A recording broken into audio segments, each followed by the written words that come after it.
Bom, um outro paralelo, e agora que a gente já vai trazer esses conceitos iniciais para a questão de doenças do solo, é, um, é a comparação do sistema imunológico humano com o sistema imune do solo.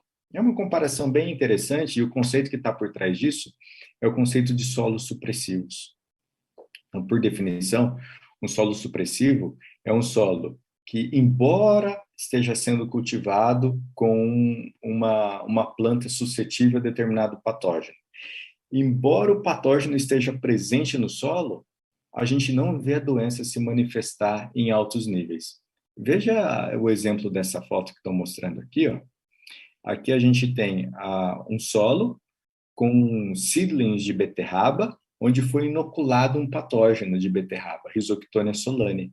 E logo, e vocês prestarem bem atenção aí, deve estar bem pequenininho na tela do YouTube, mas tem plantinhas tombadas aqui, que é o sintoma de damping off, que nós chamamos.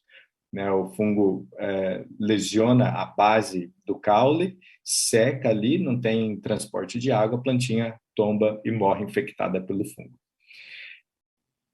Do lado de cá, a gente tem o que a gente chama de solo supressivo. A gente tem a mesma planta, o mesmo patógeno, mas as plantas aqui estão saudáveis.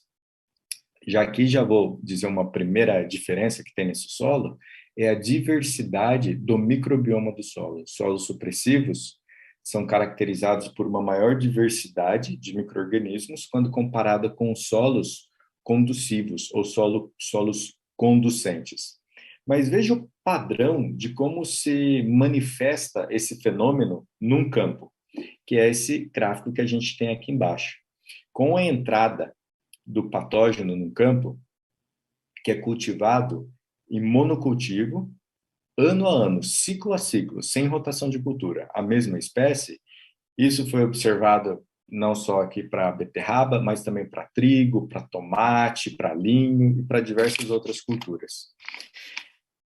No caso de trigo, por exemplo, se ele é cultivado subsequentemente, ano a ano em monocultura, depois de um surto da doença, tá vendo? Que a gente chama aqui em inglês de disease outbreak, quando a doença se manifesta e causa grandes danos na cultura, se a gente insistir e continuar cultivando a mesma variedade no mesmo lugar, existe uma tendência dos níveis de severidade da doença diminuírem ao longo do tempo, ao longo dos anos. Até chegar a um ponto que, se tiver uma outra entrada forte do patógeno do solo, o patógeno não consegue trazer doenças para os níveis altos, como aconteceu no primeiro surto. Existe um tipo de ativação da memória do solo, o que controla a manifestação da doença. Então, aqui tem esse paralelo com o sistema imune humano. Né? Nós temos o nosso sistema imune inato, que é esse mais geral. Quando o nosso corpo é ameaçado por um patógeno, a gente espirra, tem febre, tosse para se livrar do patógeno. É uma resposta mais geral. E a comparação aqui, nós chamamos de supressão geral. Então, se um solo está bem estruturado do ponto de vista da diversidade do microbioma, ele consegue resistir à infecção desse patógeno.